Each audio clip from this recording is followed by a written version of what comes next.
রজের কানুরে কোন দুঃখে তুই রজনী মথুরা তুই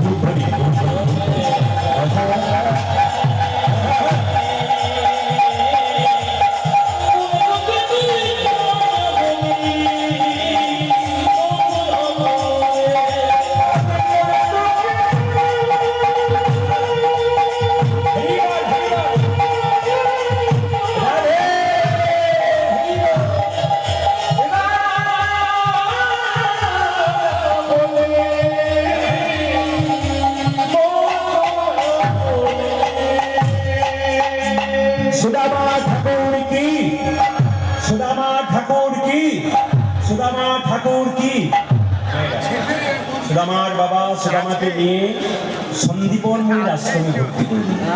যারা উজ্জয়িনীতে যাবেন একটা জিনিস বলে দিই, সন্দীপন মুনির যেখানে আশ্রম আছে উজ্জয়িনী, সেই জায়গায় কেউ যদি যান একটা ভালো জিনিস আপনারা পাবেন, ঠিকানা দিয়ে দিচ্ছি, মন দিয়ে শুনুন, ভালো ঠিকানা দেওয়া আছে। উজ্জয়িনীতে গেলে 3টে মন্দির দেখতে পাওয়া যায়, বাবা রাজা আছেন, মন দিয়ে শুনবেন, যারা বাইরে বেড়াতে যান খুব মন দিয়ে শুনবেন। যেখানে সুদামা গুরু গিয়ে ভর্তি হয়েছিল সন্দীপন মুনির আশ্রমে, সেখানে 3টে মন্দির আছে। একটা কালিদাসের সেবিত বিগ্রহ কালী মন্দির, একটা আছে আপনার শিবের মন্দির, যেখানে কিন্তু প্রত্যেকদিন সকালবেলায় ভোরবেলাতে ওই নানেন জানেন নানেন পেয়েছি করে নেবো, পাচ্ছি না এ ভেবে কিন্তু করে নেবেন না, অশান্তিটা টেনে আনবেন না। জ্যোতিষশাস্ত্র বলছে আমি বলি, যদি কোনো ছেলের মাঙ্গলিক দোষ থাকে, মেয়ের যদি না থাকে, তাহলে সবসময় ঝগড়া লেগে আছে। আর যদি কোনো মেয়ের মাঙ্গলিক দোষ থাকে, ছেলের না থাকে, তাহলে দেখবেন একবারে সবসময় ঝগড়া লেগে আছে। কিন্তু যদি ছেলেরও মাঙ্গলিক দোষ থাকে, মেয়েরও মাঙ্গলিক দোষ থাকে, দুজনের বিয়ে হওয়া খুব খুব খুব খুশি, খুব আনন্দ। দুজনের মাঙ্গলিক দোষ থাকে, দেখবেন দুজনের খুব টান হয়, মিল হয়, ঝগড়াঝাটি কম হয়। এখন তার বিয়ে দিতে হয় না, হ্যালো আর জ্ঞান হয়, এখন বিয়ে দিতে হয়, আপনাদের আয় হলে দিতে হয়, আপনাদের দিতে হয়, আমাদের দিতে হয় না, হ্যালো আর গেল না, কি বলছেন? এইদিকে রাধে রাধে, ও মায়েরা কিছু মনে করবেন না। এখনকার দিনে কিন্তু যত দিন যাচ্ছে অপরাধ নেবেন না, যদি বলতে চাই তাহলে বলে দিই, যত দিন যাচ্ছে তত মেয়েরা কিন্তু স্বামীর নাম ধরে ধরে ডাকছে। আপনাদের এদিকে ডাকে, আপনার এদিকে হ্যাঁ গো, অমুকের বাবা তমুকের বাবা এসব ডাকে। যেমন আমার ওইদিকে একজন ব্যক্তি বেড়াতে গেছে আমাদের পাশের বাড়িতে, বলছে আপনার স্বামীর নাম কি? ওর মেয়ের নাম মাম্পি। বলছে আমার স্বামীর নাম তো বলা যাবে না, আজকে ডাল করেছি, আলু সেদ্ধ করেছি, আর মাম্পির বাবা আর আলু দিয়ে ঝোল করেছি। আমি তো বুঝতে পারি না মাম্পি, আমি বুঝে নিয়েছি, কিন্তু যে জিজ্ঞেস কিছু বুঝতে হবে, মাম্পির বাবাকে আলু দিয়ে ঝোল করে দিয়েছি। তারপরে পটল পটল আপনাদের পাওয়া যায় না, পটল, মাম্পির বাবার নাম পটল, বলতে পারছেন যে মাম্পির বাবাকে দিয়ে আলু দিয়ে ঝোল দিয়েছি, মানে ঝোল করে দিয়েছি। যেরকম রাধা রানী কি, শ্যামসুন্দর কি, মদন মোহন কি। আচ্ছা, আর একটা কথা বলা কি, স্বামীর নাম আছে, স্বামীর নাম করতে পারি না। আমার ওখানে একটা ছেলে 18 অজ্ঞান বিয়ে করলো, শুনলেন, বিয়ে করলো তো আমাকে বলছে দাদা আপনি থাকবেন না? বললাম না না, কীর্তন আছে ভাই, আমি থাকতে পারবো। এই যে দেখলেন পরে কি অবস্থা, পটলে ঝোল হয়ে যাবে। রাধা রানী কি, শ্যামসুন্দর কি, মদন মোহন কি, মাঝে মাঝে একটু রসের দরকার আছে, অসংখ্য নদী রস, পাকা রং বলবো, কাঁচা নয়। কি বললাম শুনবেন? ছেলেটি বিয়ে ঠিক করেছে, বললাম যে হ্যাঁ বিয়ে ঠিক করেছিস তো তোর বিয়ের গাড়ি কই? অ্যাম্বুলেন্স। বলুন কেন? বলছে এতদিন সুস্থ ছিলাম, অসুস্থ হবো তাই অ্যাম্বুলেন্সে চাপতে। ও আবার বলছে আমার স্ত্রী, দাদা বলে আমার স্ত্রী না, আমার চাইতে 7 বছরে বড় করেছে। তোকে 7 বছর ছোট করতেই বড় করেছিস কেন? বলছে না না, এখনকার মেয়েরা সব স্বামীর নাম ধরে রাখে, আমি যখন রাস্তা দিয়ে যাবো সেটার নাম কি বলছিলাম, কি তাপস।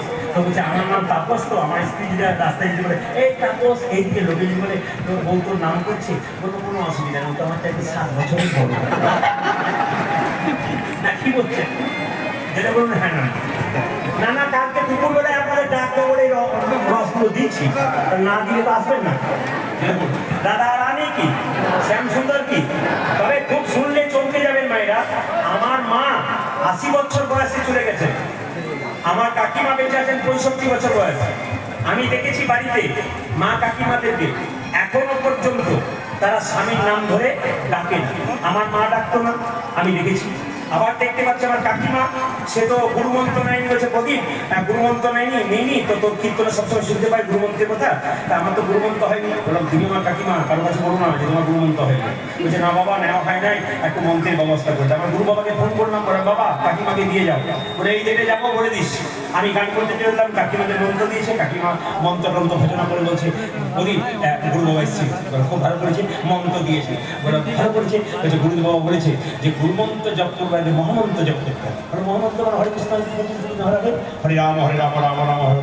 বলছে জানিস প্রদীপ গন্ডগোল হয়েছে কোন জায়গাতে, বলে কি আমি হরে কৃষ্ণ কৃষ্ণ কৃষ্ণ হরে হরে, তারপর তোর কাকার কি নাম মোটে তুই তো জানিস নি। আমি আর কি বুঝলেন কি বুঝলেন কি বুঝছেন না? বলছে তোর কাকার কি নাম, কাকার কি নাম ভাইরা জোরে বলুন কি নাম? হ্যাঁ জয় শ্রীরাম নাকি? যেটা বলুন কাকা হরে কৃষ্ণ কৃষ্ণ কৃষ্ণ হরে হরে, তারপর তো কি তোর কাকার কি নাম তুই তো জানিস। বলো আমি তো জানি, তুমি বলো। বলছে তুই যতই লোককে বোঝা, আমার 13 বছর বয়সে গিয়ে, মানে কাকিমা 13 বছর বয়সে স্বামীর নাম করে নেই, করবো না। হ্যাঁ শোনো করবে না, কিন্তু করতে তো হবে। বলছে না আমার মাথাতে বুদ্ধি খেতে যাবি, উল্টো করে বলি। আমার 7টা ছেলে মরে যাওয়ার পর একটা ছেলে যে তার নাম ফেলারাম, আমি আজ থেকে বলবো হরে কৃষ্ণ কৃষ্ণ কৃষ্ণ কৃষ্ণ হরে হরে, হরে ফেলার বাবা হরে ফেলার বাবা।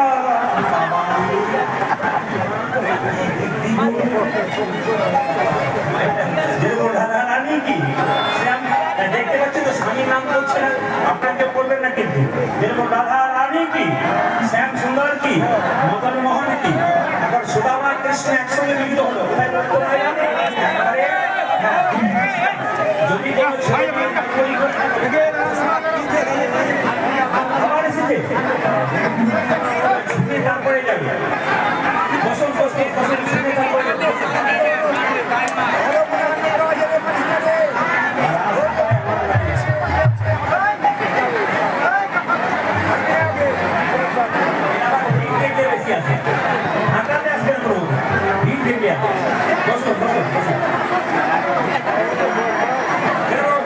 ঠাকুর কি ওইদিকে যাবে না, চান্স নেই, ওইদিকে যাবে না, ওইদিকে টান কাটা বেড়াতে আছে বাংলাদেশে, ওইদিকে যাবে না। বসুন যেমন রাধা রানী কি, শ্যাম সুন্দর কি, কৃষ্ণ সুদামা গুরু গৃহে একসঙ্গে মিলন হলো মায়েরা। আর দুজনে মিলে নয়, সবাই মিলে গাইছেন গুরু নিয়ে, সবাই মিলে হাত তুলে গাইবেন, সবাই মিলে কৃষ্ণ কেশব কৃষ্ণ মাধব, সবাই মিলে সুধা মাথা এই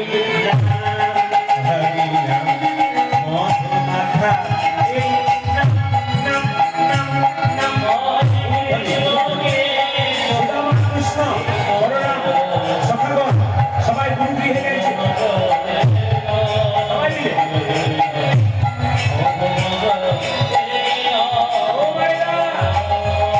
আজকে দেখো ঘরের কথা ভাবেন, এই ঘরে তালি দিন, আপনার কাজ আছে, এই ঘরে তালি দিন, কাজ আছে, সবাই হাত তুলে কৃষ্ণ কেশব কৃষ্ণ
জপরে জপরে জপরি রসন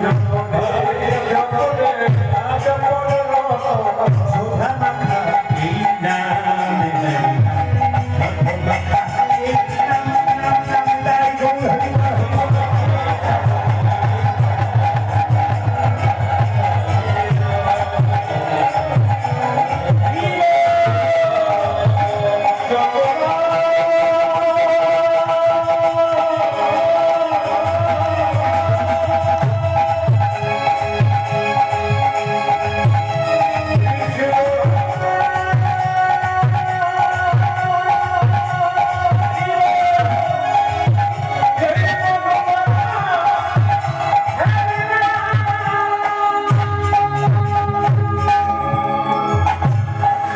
জয়টা জুড়ে শুনতে চাই। রাধা রানী কি, শ্যাম সুন্দর কি, মদন মোহন কি, সুদামা